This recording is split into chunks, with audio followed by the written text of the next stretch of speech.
Kapolri Listio Sigit kerahkan Propam dan juga Itwasum untuk menangani kasus Vina. Saudara, kasus Vina mau mendapatkan perhatian dari Kapolri Jenderal Listio Sigit. Ia pun mengaku mengerahkan Propam dan juga Itwasum untuk menindaklanjuti laporan di Bareskrim. Sementara itu, Ibtu Rudiana, ayah dari Eki, juga telah dilaporkan ke Bareskrim oleh kuasa hukum terpidana kasus Vina.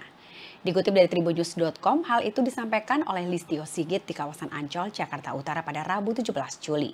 Hingga ia pun berjanji akan menuntaskan kasus Vina meski sudah terjadi 8 tahun yang lalu. Bahkan Polri akan melakukan pendalaman terkait sejumlah laporan yang masuk ke Bareskrim Polri.